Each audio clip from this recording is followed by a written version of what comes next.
quisqueyanos valientes alcemos nuestro canto con viva emoción, y del mundo a la paz ostentemos nuestro invicto glorioso pendón. Salve el pueblo que intrépido y fuerte a la guerra a morir se lanzó, cuando en bélico reto de muerte sus cadenas de esclavos rompió.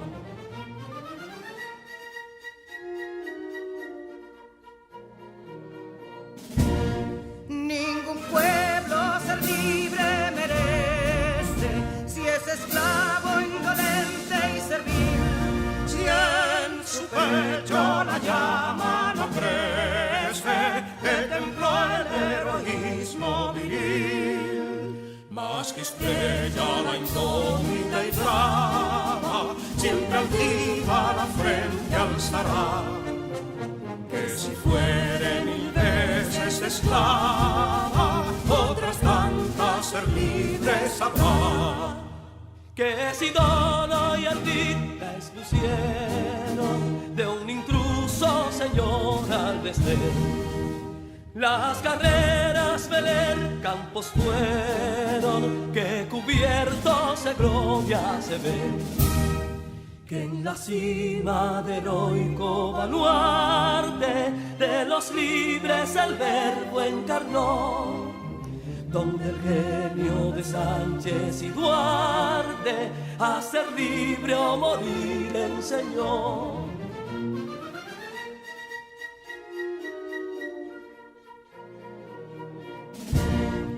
Y si pudo inconsulto caudillo de esas glorias el brillo empañar, de la guerra se vio en Capotillo la bandera de fuego ondear. Y el incendio que atónito deja de Castilla al soberbio león, de las playas gloriosas le aleja, donde flota el cruzado pendón. Compatriotas, mostremos erguida nuestra frente orgullosos de hoy más, que Quisqueya será destruida, pero sierva de nuevo jamás. Que santuario de amor cada pecho, donde la patria se siente vivir, y es su escudo invencible el derecho, y es su lema ser libre o morir.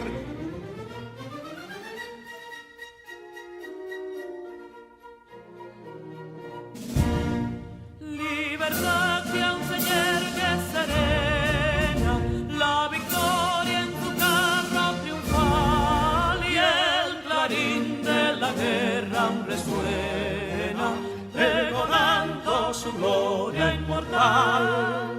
Libertad, que los ecos se agiten mientras llenos de noble ansiedad nuestros campos de gloria repiten. Libertad, libertad, libertad.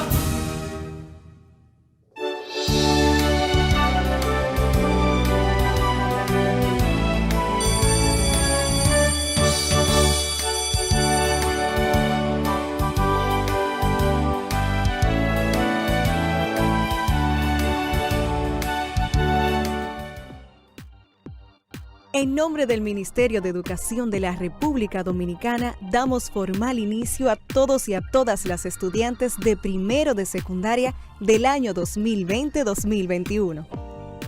Con mucho entusiasmo le damos la bienvenida a los docentes que te acompañarán a alcanzar tus sueños y metas.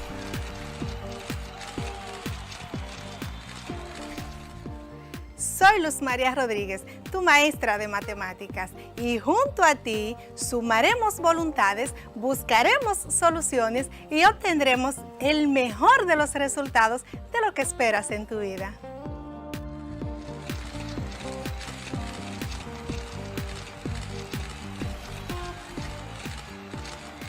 Hi, I'm your teacher, Saily Padilla. Soy tu profesor de inglés. And we will do our best, que significa haremos lo mejor, para que seas un great dreamer, un gran soñador.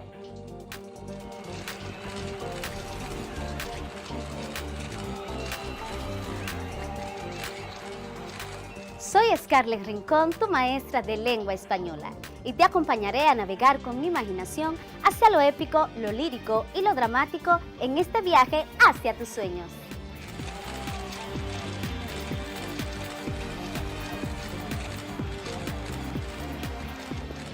Soy Julio Pimentel, tu maestro de Ciencias Sociales, y con estos cambios que ha experimentado nuestro país y el resto del mundo, continuaremos por las vías de la superación personal.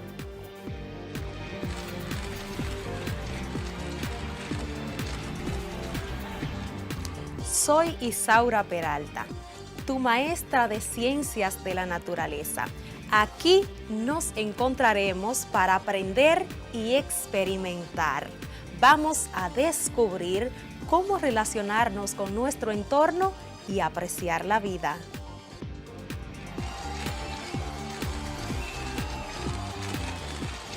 Salut, ¿cómo ça va? Hola, ¿qué tal? Soy et Chanson La Jeunesse, tu profesor de francés, el idioma de romance. Te invito a un increíble viaje de conocimientos que nunca olvidarás. ¡Voilà! Estudiantes y maestros, bienvenidos y bienvenidas a este compromiso por el futuro de nuestro país. Y tú, sé quien quieras ser. Alcanzar tus metas es posible.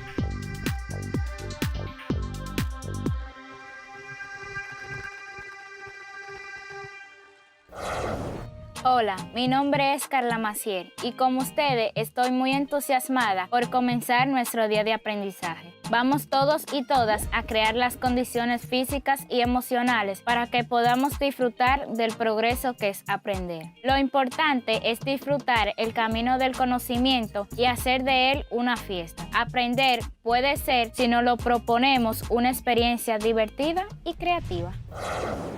Hola. Excelente viernes para todos. En 2 días celebramos el Día del Amor y de la Amistad, que es el 14 de febrero. Es recomendable decirles a las personas que amamos mucho la importancia que tienen en nuestras vidas. Les doy la más cordial bienvenida a mis queridos estudiantes. Soy su profe Luz Rodríguez, su maestra de matemáticas, y junto a mis compañeros maestros repasaremos nuestros trabajos realizados en las asignaturas de matemáticas, ciencias sociales, ciencias de la naturaleza, inglés, francés y por supuesto lengua española, que hoy, para todos los que les gusta la radio, repasaremos la primera y la segunda parte de cómo hacer un anuncio radial. Volveremos a desarrollar sobre su estructura y características. Recuerden tomar notas y prestar mucha atención en este hermoso día.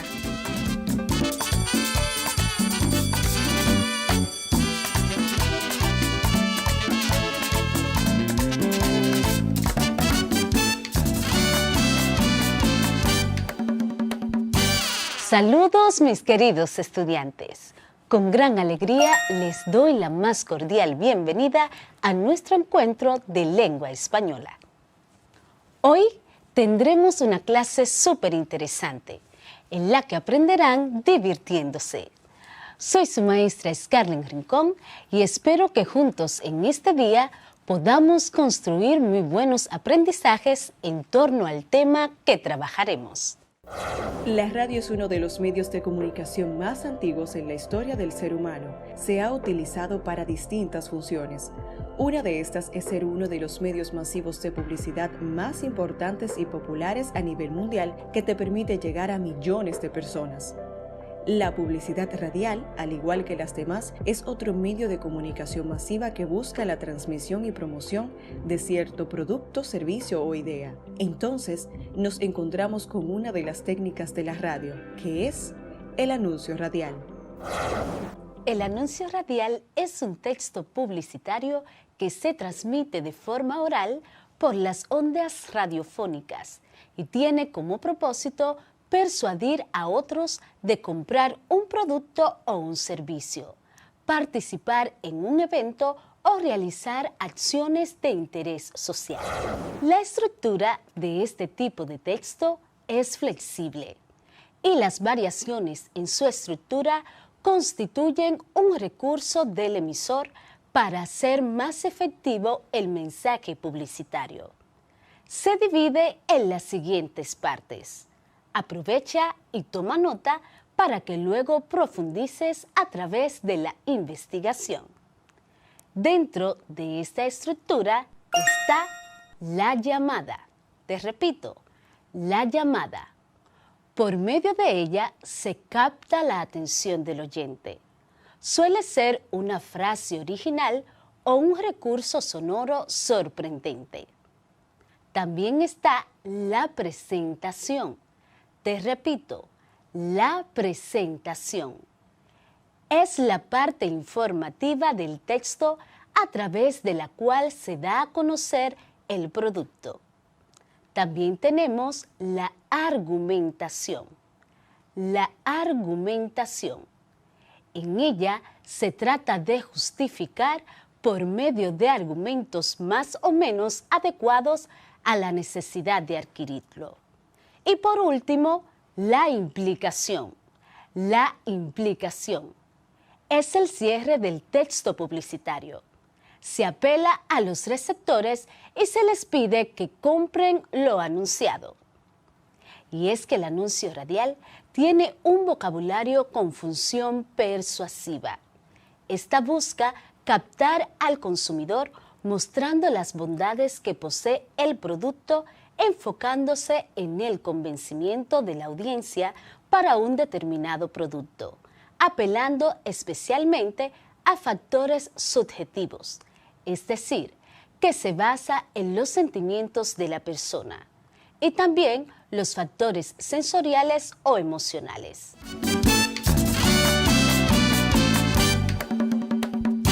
¿Sabes cuántos años tiene la radio? En el 2020, la radio cumplió sus 100 años, ya que el 27 de agosto de 1920, los jóvenes Enrique Telemaco Susini, César Guerrico, Luis Romero Carranza, Miguel Mujica e Ignacio Gómez hicieron la primera transmisión de radio en el mundo, desde la azotea del Teatro Coliseo, ubicado en Argentina.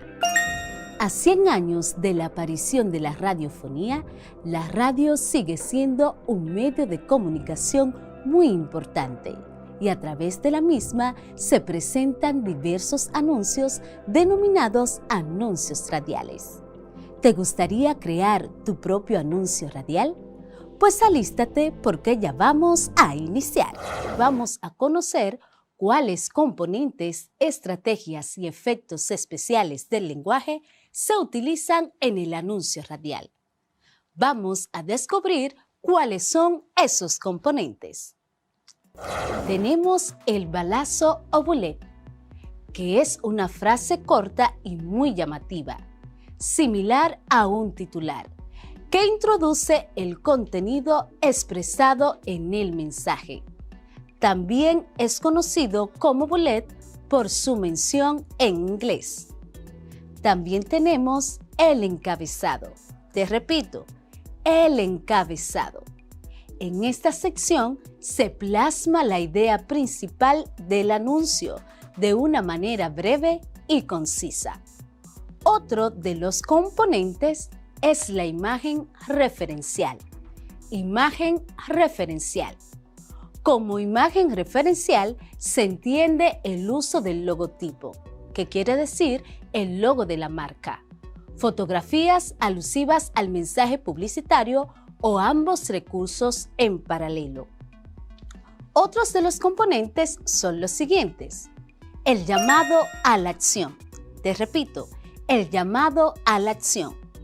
Luego de que se ha persuadido al cliente potencial con los elementos anteriores, en el llamado a la acción se indica explícitamente qué debe hacer para adquirir el bien o servicio promocionado. Ejemplo, en esta parte se emplean frases del siguiente estilo: llame ya, oferta válida hasta fin de mes, compre ahora, entre otras. También está el eslogan. El eslogan es una frase característica de la marca, generalmente ingeniosa y sencilla de recordar. Y por último, el jingle, que son los anuncios musicales. El mensaje toma la forma de una canción corta que promueve el producto o servicio. Cabe destacar que en relación a estos componentes no es obligatorio usarlos todos, porque va a depender de la intención del mensaje. Pero ahora vamos a profundizar sobre el tipo de lenguaje que usa el anuncio radial para crear efectos especiales a través del sonido o el silencio. El lenguaje connotativo es muy usado en el anuncio radial porque hace referencia a la capacidad de connotar, es decir, de sugerir. Por tanto, se trata de un tipo de lenguaje que es subjetivo, es decir, propio de los sentimientos de la persona. El lenguaje denotativo. Para comprender mejor cómo es este tipo de lenguaje, lo primero que tenemos que tener en cuenta es que el objetivo que se persigue con este lenguaje es el de comunicar e informar. Por tanto, se dejan de lado los juicios más subjetivos para reflejar la realidad o un hecho de forma directa. Entonces, el efecto especial que logran estos lenguajes es atraer al público.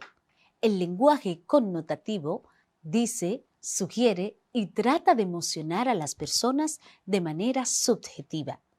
Pero el lenguaje denotativo lo que persigue es informar y comunicar de manera objetiva. Todo va a depender del contexto, a quien va dirigido el anuncio, cuál es el público referencial y el lenguaje hace su toque en el anuncio radial. Agradezco a Dios el habernos permitido compartir este espacio. Se despide con mucha alegría tu profe Scarlett Rincón, esperándolos en nuestro próximo encuentro. Bye, bye.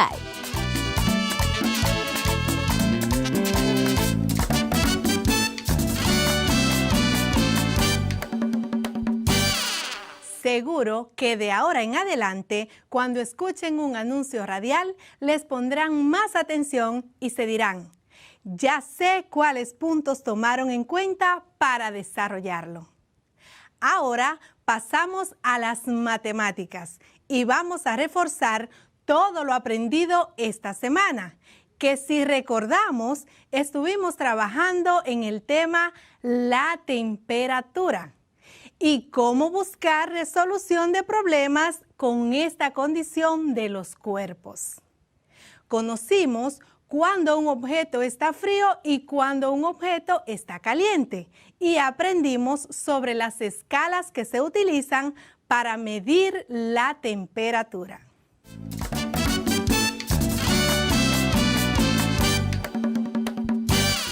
¿Sabías que las flores cerradas del tulipán se abren cuando la temperatura se eleva a 3 grados centígrados?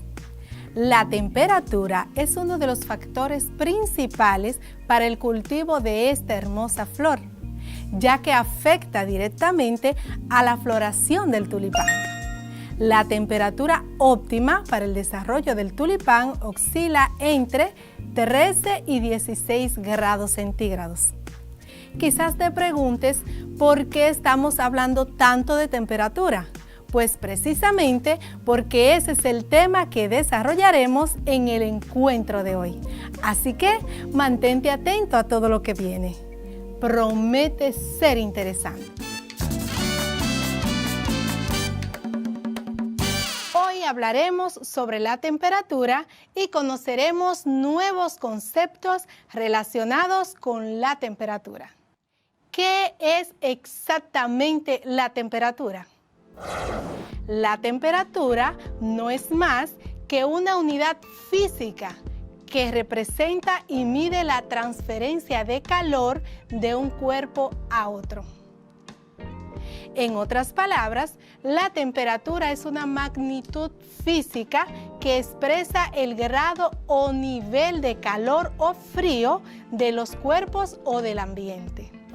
La temperatura se puede calcular a través de escalas de temperaturas que te permiten medir o cuantificar qué tan caliente o qué tan frío está un material o un entorno.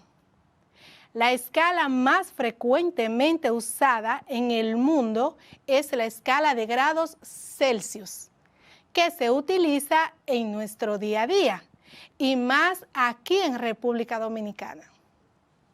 Otra escala muy conocida es la escala de grados Fahrenheit, aunque solo se utiliza en ciertos países como Estados Unidos y algunas islas del Caribe. Se utilizan estas escalas de temperatura para saber, por ejemplo, qué temperatura hace afuera y si debemos usar un abrigo o no. O nos ayuda a saber a qué temperatura se debe hornear un pastel que se esté preparando.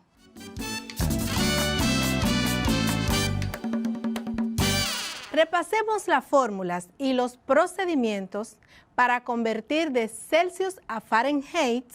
Utilizamos la siguiente fórmula. Grados Celsius por 9/5 más 32 es igual a grados Fahrenheit. Aplicando esta fórmula podemos saber a cuántos grados Fahrenheit equivalen 26 grados Celsius. Así, Celsius por 9/5 más 32 es igual a Fahrenheit. 26, sustituyendo a Celsius, 26 por 9/5 más 32 es igual a Fahrenheit. 26 por 1.8 más 32 es igual a Fahrenheit. 46.8 más 32 es igual a Fahrenheit. Y esa suma, 78.8, es igual a Fahrenheit. Por lo tanto, 26 grados Celsius es igual a 78.8 grados Fahrenheit. Para convertir de Fahrenheit a Celsius utilizamos la siguiente fórmula. Fahrenheit menos 32 por 5/9 es igual a grados Celsius. Aplicando esta fórmula podemos saber a cuántos grados Celsius equivalen 86 grados Fahrenheit. Así, Fahrenheit menos 32 por 5/9 es igual a Celsius. Sustituyendo, 86 menos 32 por 5/9 es igual a Celsius. 54 por 5/9 es igual a Celsius. 54 por 0.56 es igual a Celsius. Entonces, 30.24 es igual a Celsius. Así que, en 86 grados Fahrenheit hay 30.24 grados Celsius.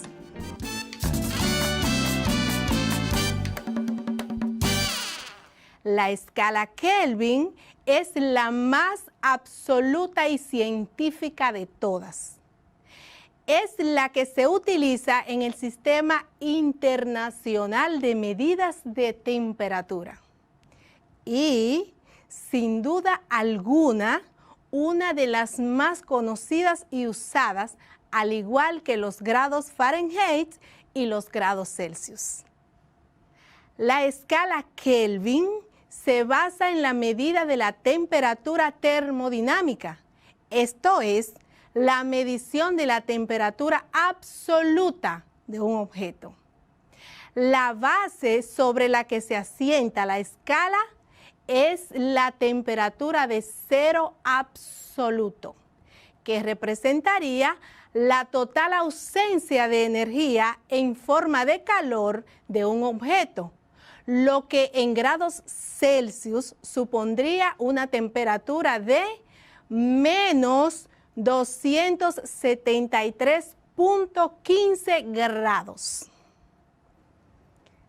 Lo cierto es que en nuestra vida diaria pocas veces vamos a utilizar esta escala de temperatura, porque rara vez tenemos que hacer referencia a valores tan extremos.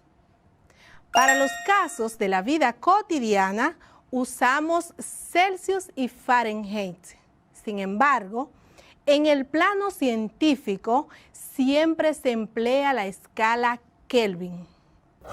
¿Cómo se relacionan los Kelvin con los grados Celsius y Fahrenheit? A la hora de convertir la escala Kelvin a grados Fahrenheit, lo más sencillo es comenzar la escala partiendo del valor cero absoluto en la escala Kelvin. Esta representa menos 459.67 grados en la escala Fahrenheit. A partir de ahí, cada vez que subamos un punto en la escala Kelvin, tendremos que avanzar también 1.80 grados en la escala Fahrenheit. Así, podemos establecer la escala de la siguiente forma. 0 Kelvin es igual a menos 459.67 grados Fahrenheit. 1 Kelvin es igual a menos 457.87 grados Fahrenheit. 2 Kelvin es igual a menos 456.07 grados Fahrenheit. También lo puedes calcular de manera directa con la fórmula siguiente. Fahrenheit es igual a 1.8 por Kelvin menos 273.15 más 32. Comprobemos con 2 Kelvin convertidos a Fahrenheit. Tenemos nuestra fórmula ya sustituida y decimos Fahrenheit es igual a 1.8 por, abro paréntesis, Kelvin menos 273.15, cierro paréntesis, más 32. Fahrenheit es igual a 1.8 por, abro paréntesis, 2, sustituyendo a Kelvin, 2 menos 273.15, cierro paréntesis, más 32. Fahrenheit es igual a 1.8 por menos 271.15 más 32. Fahrenheit es igual a esta multiplicación de 1.8 por 271.15 y eso me da menos 488.07 más 32. Y Fahrenheit es igual a menos 456.07. Lo que quiere decir que en 2 Kelvin hay 456.07 Fahrenheit. Ahora solo nos falta aprender cómo llevar de Kelvin a Celsius. En Celsius, el cero absoluto o 0 Kelvin es equivalente a menos 273.15 Celsius. Y como la magnitud de cada unidad en ambas escalas es la misma, un Kelvin sería equivalente a menos 272.15 Celsius. 2 Kelvin es equivalente a menos 271.15 Celsius. Y así sucesivamente. Así que, para pasar de Kelvin a grados Celsius, basta con aplicar esta sencilla fórmula.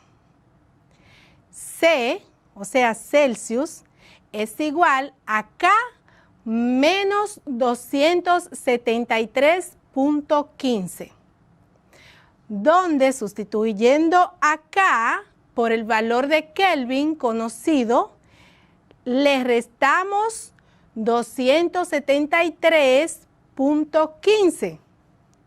El resultado sería el equivalente en grados Celsius.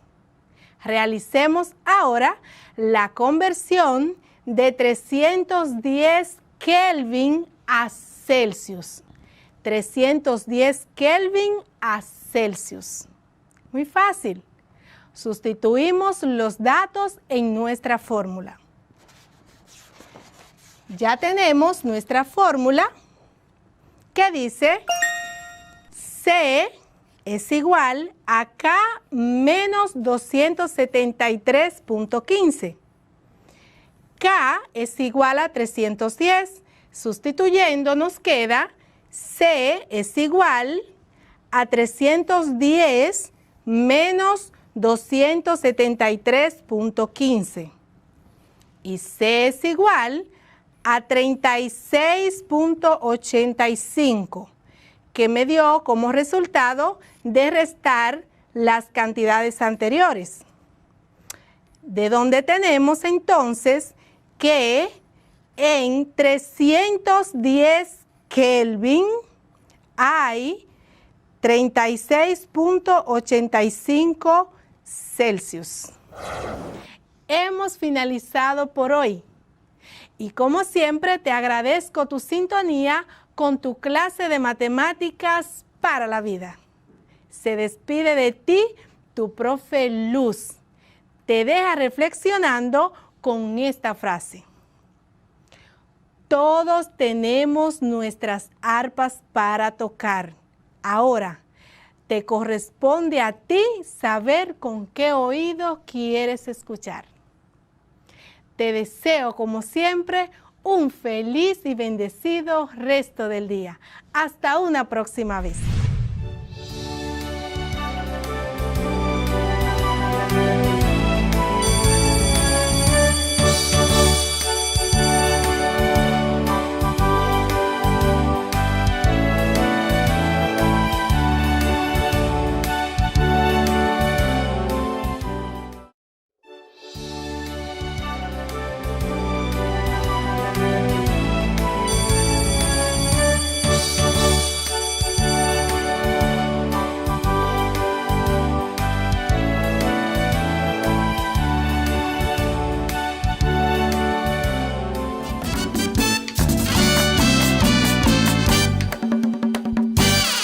La temperatura determina muchos de los estados de la materia y es tan importante como, por ejemplo, al tener fiebre.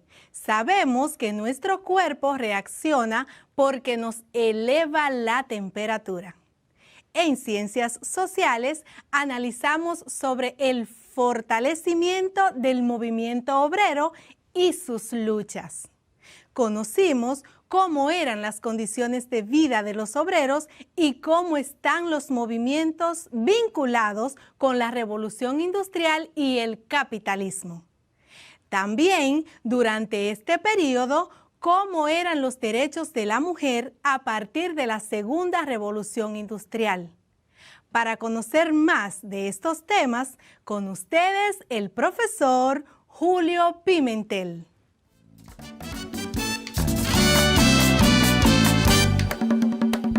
En el día de hoy aprenderemos acerca del fortalecimiento de los movimientos obreros y sus luchas.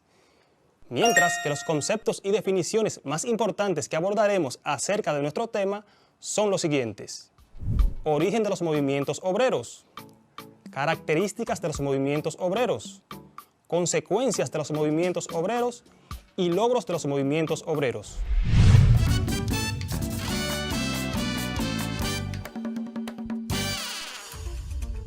El movimiento obrero surge de la Revolución Industrial como consecuencia de la falta de derechos que los trabajadores tenían en las fábricas.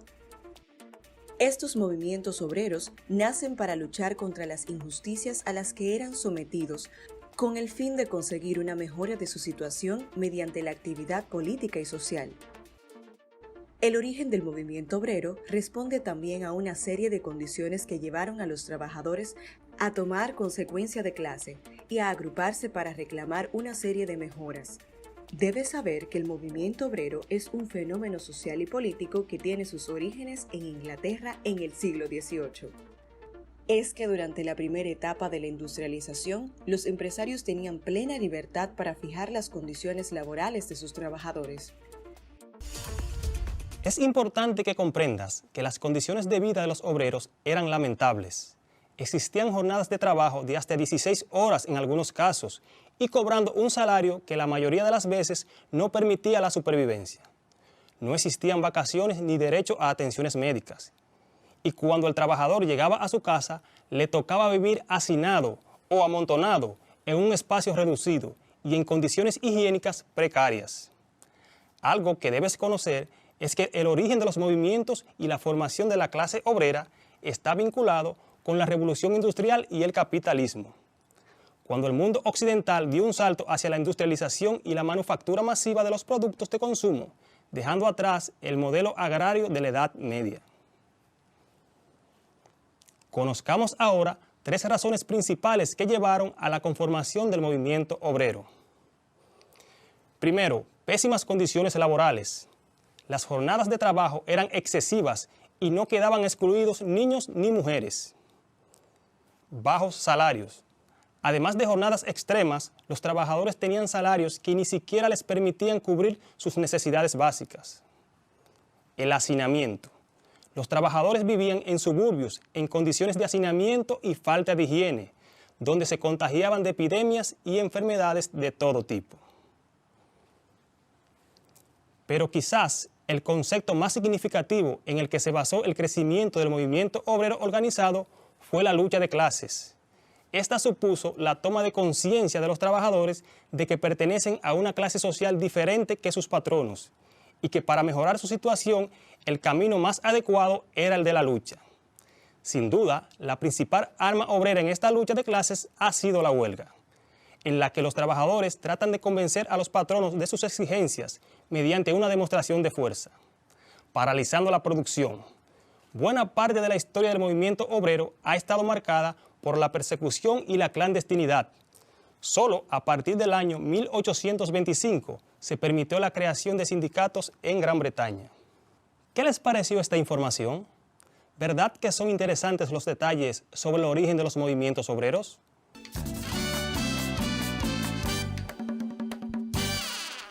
Las hermanas Mirabal, también conocidas como las mariposas, fueron 3 hermanas dominicanas que se opusieron a la dictadura de Rafael Leónidas Trujillo. Patria, Minerva y María Teresa Mirabal fueron fervientes luchadoras de la democracia y la libertad del pueblo dominicano. Fueron asesinadas el 25 de noviembre de 1960 por orden de Trujillo. En homenaje a las hermanas Mirabal, la Asamblea General de las Naciones Unidas declaró que el 25 de noviembre de cada año se conmemore como Día Internacional de la No Violencia contra la Mujer. He aquí una frase de Minerva Mirabal que decía: si me matan, sacaré los brazos de la tumba y seré más fuerte. Para conocer más acerca de la importancia de la mujer en nuestro país y el mundo, quédate ahí, muy atento a la clase de hoy. Iniciemos hablando sobre los antecedentes históricos de los derechos de la mujer. Para comprender en toda su magnitud el enorme cambio que ha experimentado en las últimas décadas la condición femenina, debemos en primer lugar estudiar brevemente cuál fue la situación de la mujer en épocas anteriores.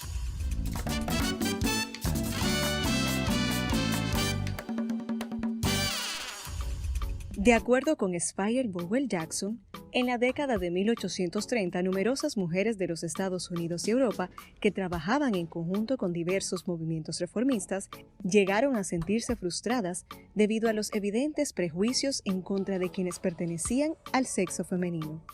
Así, buscaron mejores condiciones para ellas y se centraron en metas específicas.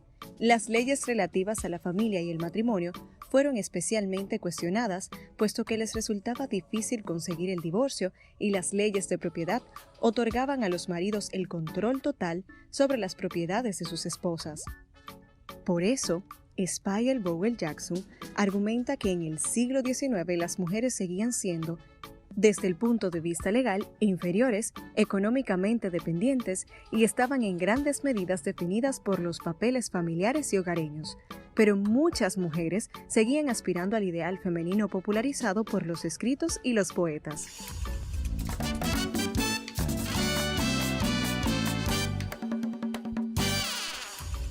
Acompáñame a conocer las siguientes informaciones acerca de mujeres destacadas que lucharon y contribuyeron con los movimientos feministas. Esto te lo presentaremos en orden cronológico en una línea de tiempo, así que presta mucha atención. En 1791 surge la Declaración de los Derechos de la Mujer y de la Ciudadana, redactada y presentada a la Asamblea Nacional Francesa por la activista francesa Olympia de Gouges. Declaración que postulaba la dignidad de las mujeres y por consiguiente el reconocimiento de sus derechos y libertades fundamentales, cuya defensa le costó perder la vida, mientras que sus compañeras fueron recluidas en hospicios para enfermos mentales, convirtiéndose así en una de las primeras mártires de los movimientos feministas. Para 1792, la escritora y filósofa Mary Wollstonecraft publicó el libro Reivindicación de los Derechos de la Mujer, uno de los manifiestos feministas más radicales de la historia, inspirado sobre la base de cambiar la idea de que la mujer no solo existe para servir al hombre, y propuso que la mujer recibiera el mismo trato que el hombre en materia de educación, derechos políticos y en el trabajo, además de que fuera juzgada por los mismos patrones morales que los hombres. En 1832, Mary Smith, una dama de alto rango de la Cámara de los Comunes de Inglaterra, presentó una petición reclamando los derechos políticos de las mujeres. Mientras que el 8 de marzo de 1857, las obreras de la industria textil y de la confección realizan una gran huelga y se manifiestan en las calles de Nueva York, exigiendo el derecho al trabajo y garantías de condiciones laborales más humanas. En 1866, las mujeres logran un triunfo cuando el primer Congreso de la Asociación Internacional de Trabajadores aprobó una resolución relativa al trabajo profesional de la mujer, documento que desafió abiertamente la tradición de que el lugar de las mujeres era el hogar. Por otro lado, el 19 de julio de 1889, la dirigente alemana Clara Zetkin pronuncia su primer discurso sobre los problemas de la mujer durante el Congreso fundador de la Segunda Internacional Socialista celebrada en París. Allí defendió el derecho de la mujer al trabajo, la protección de las madres y los niños, también la participación amplia de la mujer en el desarrollo de los acontecimientos nacionales e internacionales. Otro dato muy importante es que más de 130 mujeres obreras perdieron sus vidas el 8 de marzo de 1908, cuando se produjo un incendio en una fábrica textil en Nueva York, donde se habían encerrado para reclamar iguales derechos laborales que los hombres, dando surgimiento a la celebración del Día Internacional de la Mujer. Hemos llegado al final de la clase del día de hoy, pero antes te exhorto a que sigas indagando más acerca de los derechos de la mujer. Recuerda que debes trabajar en tu cuadernillo de trabajo. Y recuerda también, aprendemos en casa preservando la salud. Hoy aprendimos Ciencias Sociales con tu profesor Julio Pimentel. Hasta la próxima clase.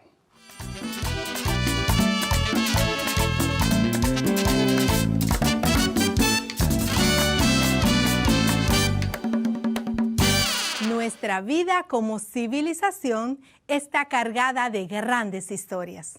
Nuestra sociedad moderna está formada por un pasado lleno de luchas y conquistas. Y qué bueno es conocerla.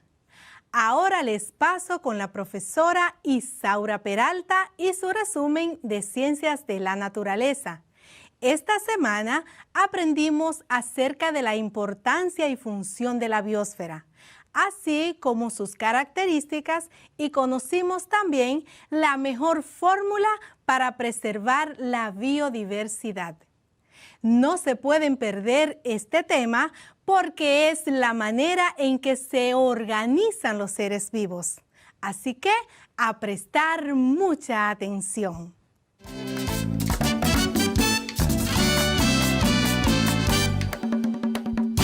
La Reserva de la Biosfera Jaragua-Bauruco-Enriquillo es la única reserva de la biosfera de la República Dominicana. Esta está localizada en la frontera entre las 4 provincias de la región Enriquillo: Barahona, Pedernales, Independencia y Bauruco. Las zonas protegidas que incluye son los parques nacionales Jaragua, Sierra de Bauruco, Lago Enriquillo e Isla Cabritos, Laguna de Oviedo y Bahía de las Águilas, así como los circuitos hacia el Hoyo de Pelempito. El objetivo de una reserva de la biosfera es armonizar la conservación de la diversidad biológica, cultural y el desarrollo económico y social a través de la relación de las personas con la naturaleza. ¿Sabías de esta reserva de la biosfera en nuestro país? Acomódate, que te invito a conocer mejor la biosfera. Con optimismo recibimos la clase para adquirir nuevos aprendizajes. Espero estén cómodos en su espacio de trabajo. Iniciamos Ciencias de la Naturaleza. Soy su maestra, Isaura Peralta. En el tema de hoy estudiaremos el espacio donde habitan todos los seres vivos, la biosfera. Al final de nuestra clase serás capaz de comprender la biosfera como el espacio en el que se interrelacionan los seres vivos en el planeta Tierra. ¿Sabes qué es la biosfera? El término bio significa vida y esfaira, esfera, por lo que se conoce como la esfera donde hay vida. La biosfera es el conjunto de todas las formas de vida, animal, vegetal y microbiana. El espacio propicio para el desarrollo de la vida está formado por la litosfera, que a su vez se forma por rocas, hidrosfera, formada por agua, y atmósfera por aire o vapor. Este espacio, en conjunto con los seres vivos que aquí se desarrollan, forman la biosfera, que es la suma de todos los ecosistemas, por lo que se le considera un ecosistema global. Los geógrafos y físicos usan el término biosfera para describir el espacio de la Tierra donde se desarrolla la vida. Todos los microbios, plantas y animales se encuentran en algún lugar de esta capa terrestre. La biosfera se extiende hasta las áreas superiores de la atmósfera, donde se pueden encontrar aves e insectos.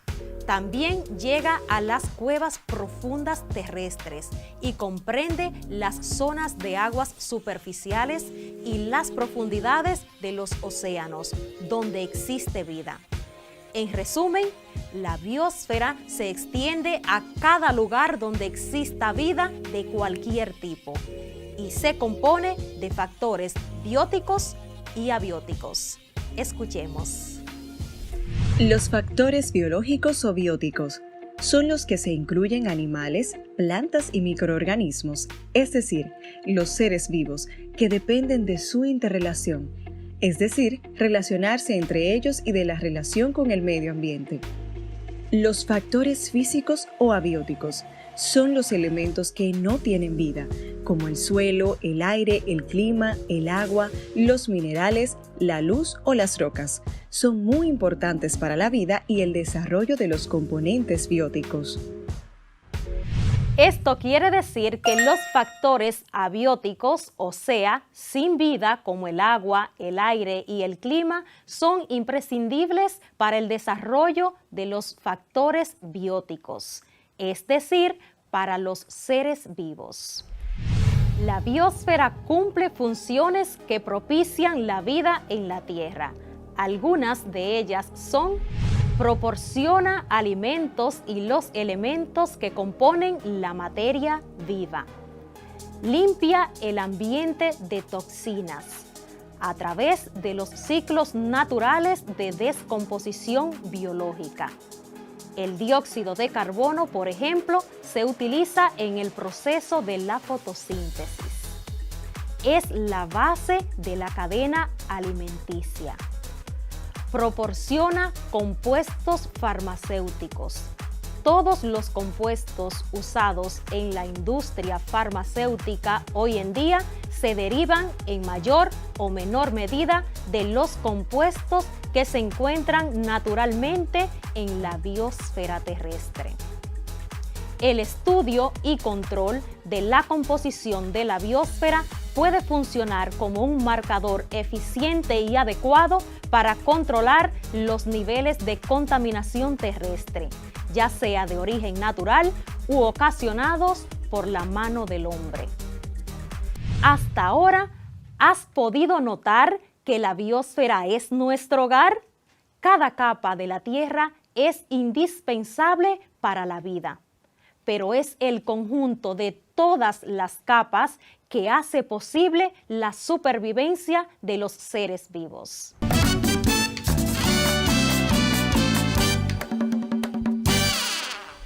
En la clase anterior te hice una pregunta y te dejé unos conceptos para que te fueras familiarizando con ellos. La pregunta fue: ¿sabías que los seres vivos se organizan en niveles y que este complejo sistema de organización obtiene como resultado la formación de la biosfera? Pues te cuento que sí, los seres vivos se organizan en niveles.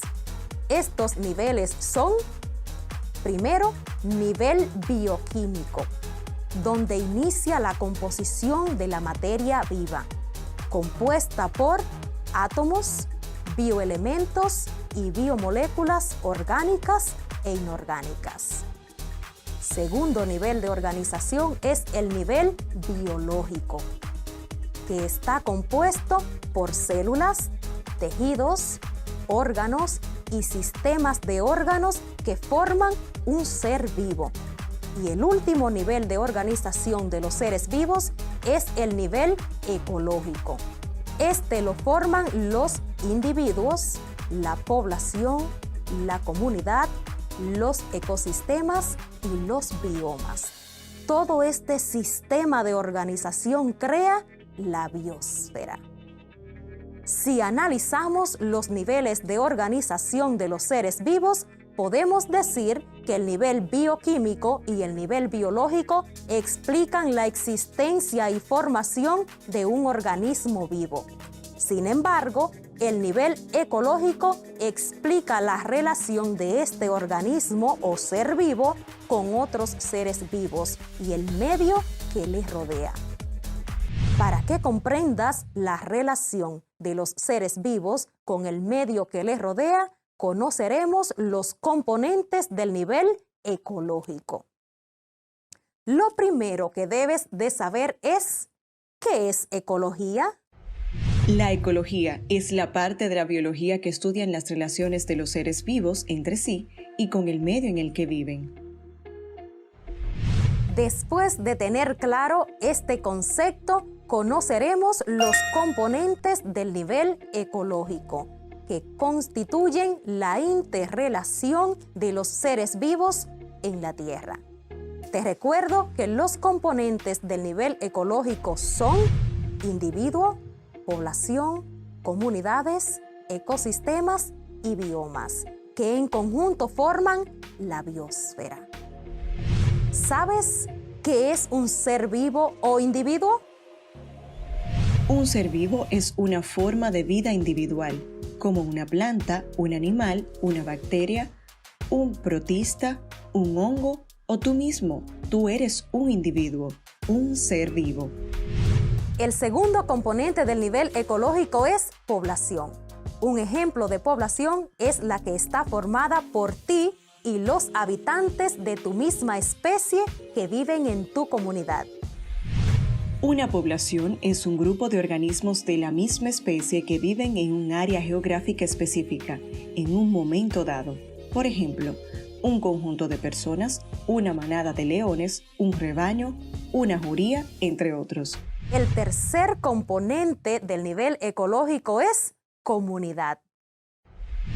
Se habla de comunidad para referirse a distintas agrupaciones de seres humanos que comparten costumbres, gustos, idiomas y creencias semejantes. También se utiliza el término en el reino animal como un conjunto de animales que comparten un hábitat. Las comunidades biológicas pueden ser de diversos tipos. Fitocenosis es el conjunto de especies vegetales que viven en un hábitat. Zoocenosis es el conjunto de especies animales de un hábitat. Y microbiocenosis es el conjunto de microorganismos que viven en un hábitat. La relación de una comunidad y de su ambiente físico obtiene como resultado un ecosistema. Estos entornos naturales hacen que las formas de vida tengan que adaptarse a su clima y relieve. Y para concluir, podemos decir que el conjunto de todos los biomas forman la biosfera, espacio donde se desarrolla toda forma de vida en nuestro planeta. Espero que te hayas identificado como parte de la población de tu comunidad, que comprendas la importancia de tu interacción con otros seres vivos y el medio que te rodea, como por ejemplo el aire, el agua y el suelo. Me despido con una frase del astrónomo estadounidense Edwin Powell Hubble, que dice: equipado con sus 5 sentidos, el hombre explora el universo que lo rodea y a sus aventuras las llama ciencia. Reflexiona un poco sobre la inspiradora frase de este hombre de ciencias. Ve a tu cuadernillo y trabaja tu proyecto de la semana. Cuida tu salud, que es lo más importante para nosotros. Hemos llegado al final de esta clase del día de hoy. Hasta un próximo encuentro, se despide tu maestra Isaura Peralta.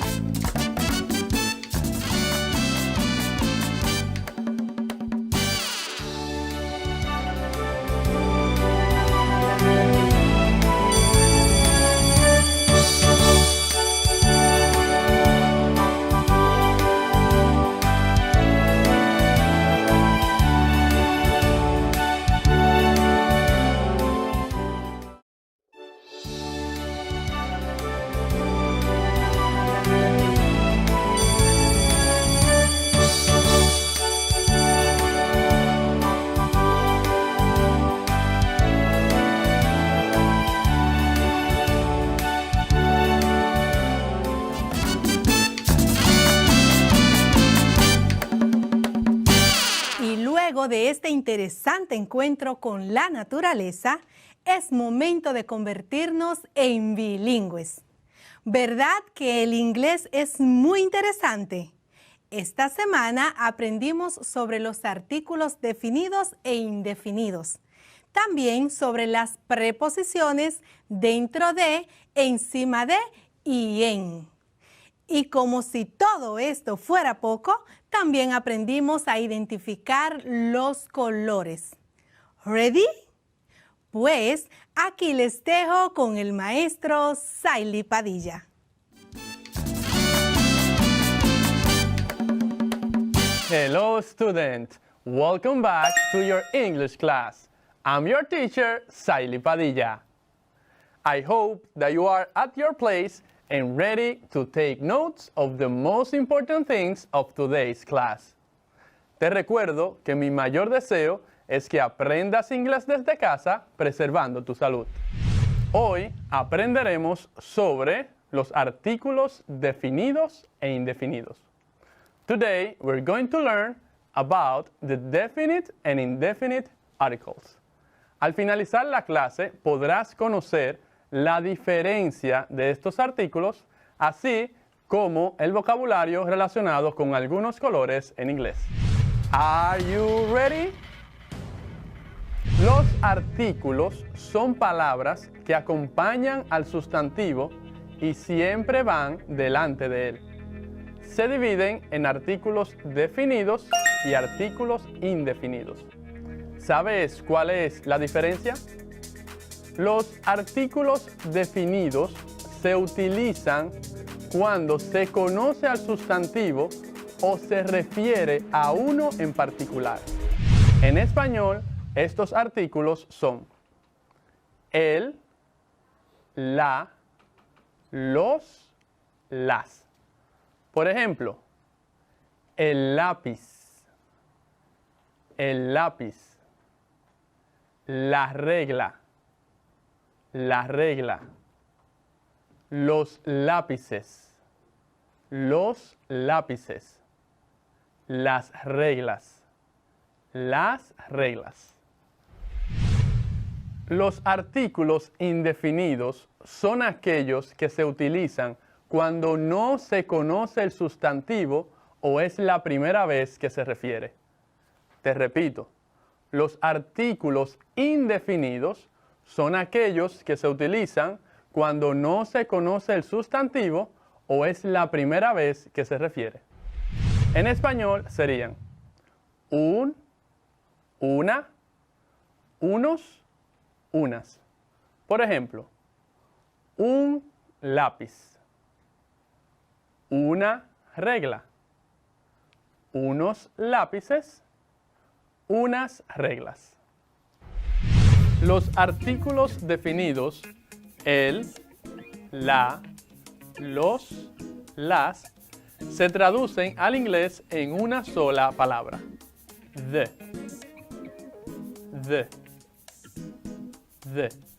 Por ejemplo, the pencil, el lápiz. The pencils, los lápices. The ruler, la regla. The rulers, las reglas. ¿Ves qué fácil es utilizar el artículo definido de en inglés? Ahora vamos a practicar con oraciones más completas. Pero antes, presta atención al siguiente vocabulario con respecto a los colores. Ahora aprenderás algunos colores. Escucha. Blanco, white. Azul, blue. Rojo, red. Amarillo, yellow. Verde, green. Rosado, pink. Naranja, orange. Los artículos indefinidos un, una, se traducen en inglés por la palabra a o an. El significado de a o an es el mismo. Lo utilizamos para referirnos a un sustantivo en singular, nunca para referirnos a más de uno. Como acabas de escuchar, las palabras o artículos a o an significan lo mismo, un o una. La diferencia es la siguiente. Utilizamos a cuando el sustantivo inicia con sonido de consonante.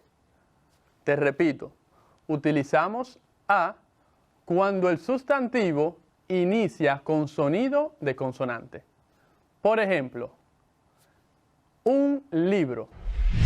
An, en cambio, se utiliza cuando el sustantivo inicia con sonido de vocal. Te repito, an se utiliza cuando el sustantivo inicia con sonido de vocal. Por ejemplo, animal, animal. Para decir un animal en inglés sería an animal, an animal. Utilizamos an porque animal inicia con sonido de vocal.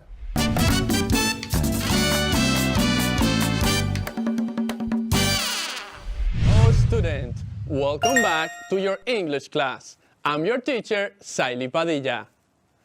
I hope that you are at your place and ready to take notes of the most important things of today's class. I remind you that my biggest desire, mi mayor deseo, es que aprendas inglés desde casa preservando tu salud. Hoy vamos a hablar sobre las preposiciones. Are you ready? Las preposiciones son uno de los temas más complicados para el hablante de la lengua española, porque la traducción literal del inglés al español a veces no es posible. Es por eso que debes conocer el contexto donde se usa cada preposición. Hoy nos centraremos en las preposiciones de lugar. Las preposiciones de lugar, the prepositions of place, son aquellas palabras o expresiones que nos indican el lugar exacto de un objeto o una persona. A continuación, te diré algunas de estas preposiciones en inglés. Así que, pay attention. Algunas preposiciones de lugar son in, dentro de, in, on, encima de, on, at, en, at. Repite después de mí. In, on, at. Ahora escribe. In se escribe I-N, I-N. On se escribe O-N, O-N. At se escribe A-T, A-T. Repite. In, on, at. Estas son algunas preposiciones de lugar. En este caso, at se traduce como en y se utiliza cuando no queremos identificar o especificar el lugar exacto donde se encuentra la persona. Es decir, si no quiero mencionar si la persona está dentro o fuera de ese lugar, entonces utilizo la preposición de lugar at. Ahora, hablemos un poco de la preposición de lugar on. On se utiliza cuando queremos indicar que algo o alguien está encima de o sobre una superficie recta. Te repito, on se utiliza cuando queremos indicar que algo o alguien está encima de o sobre una superficie recta. Preposiciones de lugar. Next to, al lado de. Next to. Under, debajo de. Under. Behind, detrás de. Behind. Estas preposiciones son bien fáciles de utilizar. Let's check it one by one. Revisemos una a una. Next to. Next to se utiliza cuando queremos indicar que algo o alguien está al lado de o junto a otra persona u objeto. Next to se utiliza cuando queremos indicar que algo o alguien está al lado de o junto a otra persona u objeto. Under se utiliza cuando queremos indicar que algo está debajo de otra cosa. Behind se utiliza cuando el sujeto u objeto está detrás de otro sujeto u objeto. La preposición behind se utiliza cuando el sujeto está detrás de otro sujeto u objeto. Se despide tu teacher, Saily Padilla. Goodbye. See you next class.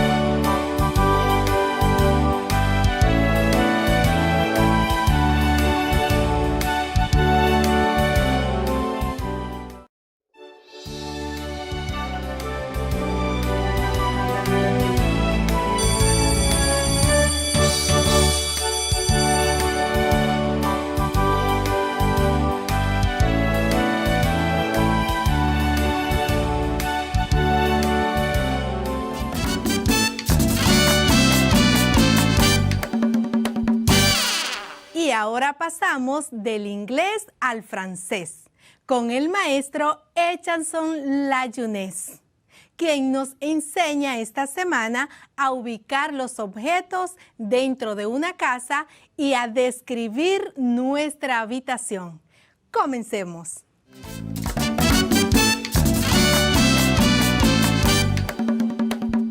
Sean todos y todas bienvenidos a la clase de francés. Qué honor estar aquí una vez más para seguir estudiando este maravilloso idioma que no es otro que el idioma francés. J'espère que tout va bien. Espero que todo esté bien para empezar con nuestra clase de hoy. Como habíamos mencionado anteriormente, el día de hoy vamos a aprender cómo ubicar objetos dentro de una casa, también cómo decir las partes que hay en una casa en francés. Para empezar con nuestra clase, escuchamos de nuevo el diálogo con que empezamos la clase. Presta mucha atención.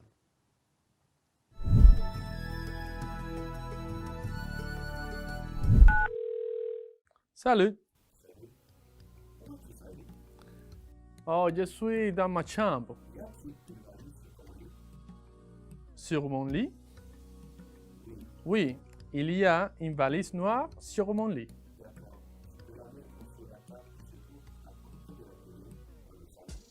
Oui, bien sûr. D'accord. Para entender mejor, escuchamos la conversación en español. Hola. Yo estoy en mi habitación. ¿En mi cama? Sí, hay un bulto negro en mi cama.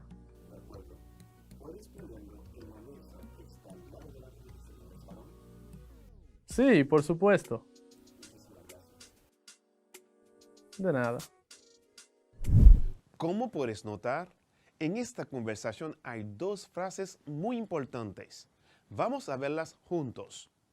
La primera frase es la respuesta que me dio Saily. Oh, je suis dans ma chambre. La frase fue, je suis dans ma chambre. Estoy en mi habitación. Repito, je suis dans ma chambre. Estoy en mi habitación. Como puedes ver, habitación se dice en francés chambre y se escribe C-H-A-M-B-R-E.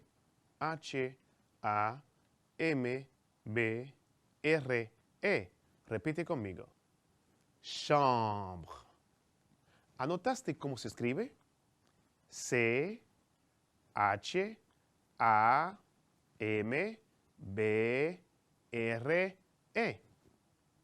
La segunda frase es cuando yo dije al profe.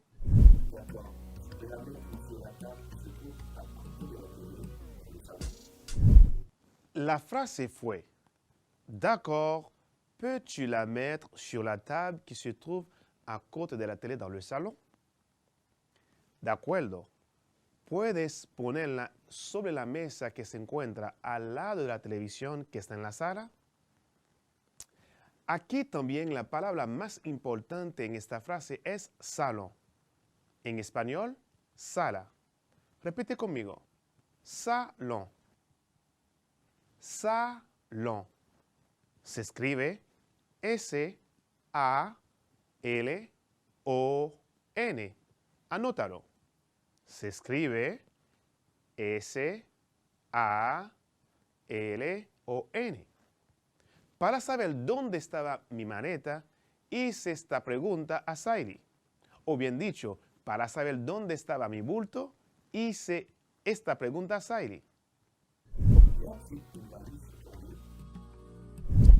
Y la frase fue, ¿y a-t-il une valise sur ton lit? ¿Hay un bulto en tu cama? Y Saily, para confirmarme, me dijo, Oui, il y a une valise noire sur mon lit. Y la respuesta fue, oui, il y a une valise noire sur mon lit. Sí, hay un bulto negro en mi cama. Para ubicar un objeto en francés, ¿cuáles son las expresiones que podemos utilizar? Usamos la expresión il y a en forma interrogativa o negativa. También las preposiciones de lugar como sur, sobre, derrière, detrás, devant, delante, sous, debajo, entre otras. Ahora es más fácil para ti ya que hemos estudiado estas expresiones.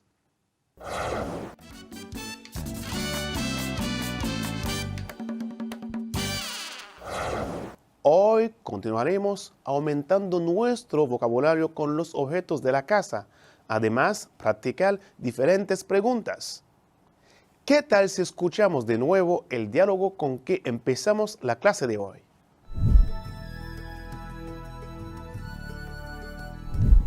Salut mon ami. Salut. Comment vas-tu?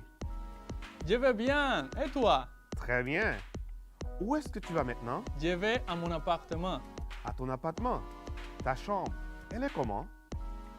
Qu'est-ce qu'elle a au-dedans? Pardon? Qu'est-ce qu'il y a dans ta chambre? Quand on ouvre la porte, la première chose qu'on voit, c'est mon lit. À droite, il y a des étagères, là où je garde mes livres préférés. Derrière la porte, il y a mon armoire. Y a-t-il un téléviseur dans ta chambre? Non, il n'y a pas de téléviseur dans ma chambre. Como puedes ver, el profe Saily me describió su habitación perfectamente. Vamos a analizar las frases que usó para describir su habitación. La pregunta que hice al profe fue, ¿qué es qu'il y a dans ta chambre? Repito, ¿qué es qu'il y a dans ta chambre? ¿Qué hay dentro de tu habitación? Y me contestó así.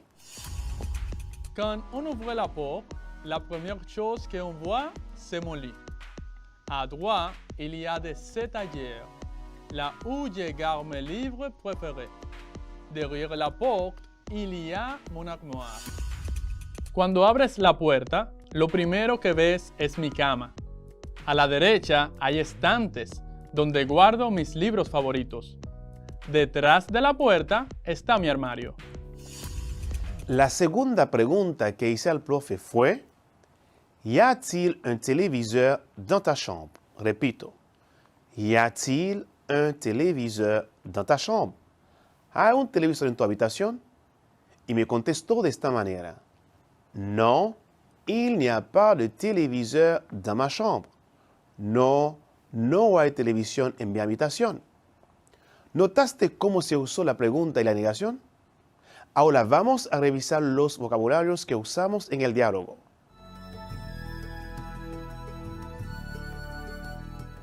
Porte, puerta. Armoire, armario. Téléviseur, televisión. Livre, libros. Étagère, estante.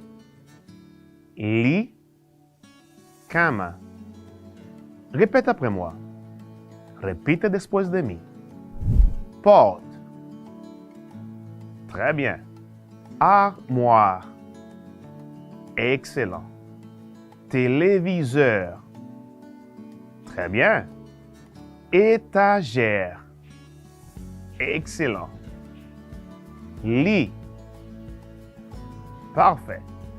Ahora vamos a escribirlas juntos. Pot se escribe P-O-R-T-E.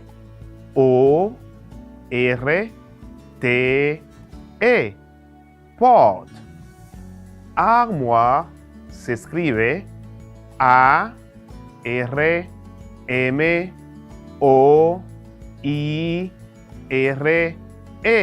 Armoire. Livre se escribe L-I-V-R-E-S.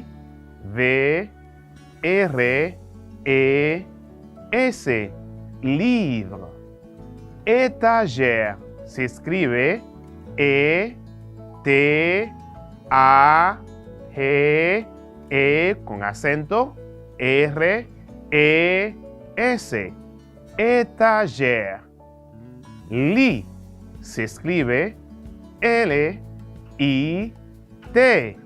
Lit. Téléviseur se escribe T-E-L-E-V-I-S-E-U-R.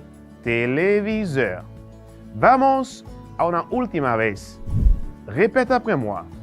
Repite después de mí. Porte. Très bien. Armoire. Excellent. Téléviseur. Très bien. Étagère. Parfait. Lit. Excelente. Buen trabajo. Para mí ha sido un placer compartir esta clase con ustedes el día de hoy, esperando que puedan poner en práctica lo aprendido en casa, ubicando objetos con tus familiares y amigos. Y te digo, nunca dejes de pensar en tu éxito, aunque el camino sea largo. Con esta frase se despide su profesor de francés, et chanson la jeunesse. Nos vemos en una próxima clase. A la próxima.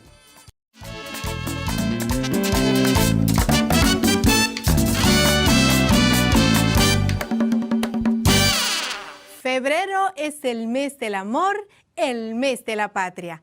Y son tantas las celebraciones que los días no son suficientes porque es solo de 28 días, lo que lo convierte en el mes de los días más cortos. Me despido de ustedes deseándoles que Dios les bendiga mucho.